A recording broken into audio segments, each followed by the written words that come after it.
Bonjour et bienvenue sur ma chaîne Destination Petite Enfance Réussie. Je suis Audrey, formatrice petite enfance. Et aujourd'hui, on va parler d'un sujet incontournable pour le CAP, les 5 sphères du développement de l'enfant. La première sphère que nous allons étudier, c'est la sphère motrice. Elle regroupe toutes les acquisitions liées au mouvement et au corps. On distingue la motricité globale, comme s'asseoir, marcher, courir, sauter, et la motricité fine, qui concerne la précision des gestes, comme attraper un petit objet, enfiler des perles, mettre des gommettes. C'est ce que nous appelons aussi la pince fine. Les activités de motricité sont essentielles car elles développent aussi la confiance et l'autonomie de l'enfant. La deuxième sphère, c'est la sphère cognitive. Elle correspond au développement des fonctions mentales, de la mémoire, le raisonnement, la résolution de problèmes et de l'attention.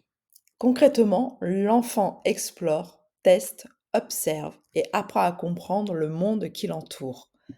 Par exemple, un enfant qui empile des cubes découvre la notion d'équilibre. La troisième sphère, c'est la sphère langagière, c'est-à-dire l'enfant va acquérir la communication verbale, mais non verbale également, du babillage aux phrases complètes, au fur et à mesure qu'il grandit.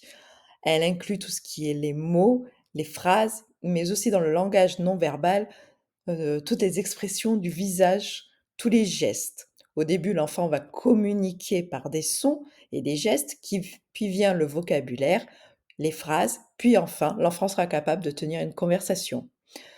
Les activités liées à la sphère langagère, excellentes, sont les histoires, chanter des comptines, ou nommer des objets au quotidien, qui sont d'excellents moyens de stimuler leur langage. Vient ensuite la sphère affective, une des plus importantes pour l'enfant. C'est la construction de l'estime de soi, l'expression et régulation des émotions. C'est un besoin de sécurité affective et d'attachement fondamental. L'enfant a besoin de se sentir aimé, de se sentir valorisé et rassuré pour s'épanouir. Le doudou, les rituels, les valorisations positives, l'encouragement est une bonne façon de construire l'estime de soi de l'enfant. Enfin, la cinquième sphère, c'est la sphère sociale.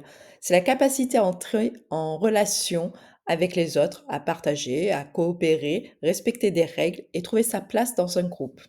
En crèche, on observe d'abord le jeu parallèle, chacun joue côte à côte, puis progressivement au jeu coopératif, où les enfants inventent ensemble des scénarios de jeu. Ici, les jeux d'imitation sont excellents pour pouvoir jouer ensemble et partager les jeux. Ces 5 sphères avancent ensemble et sont toutes liées. Quand un enfant progresse dans une sphère, cela stimule souvent les autres. Si cette vidéo t'a aidé à mieux comprendre le développement de l'enfant, pense à liker la vidéo, à t'abonner à ma chaîne pour ne rien manquer et télécharge ma fiche sur mon site www.destinationpetiteenfanceréussie.com. À très vite pour une nouvelle vidéo sur la petite enfance.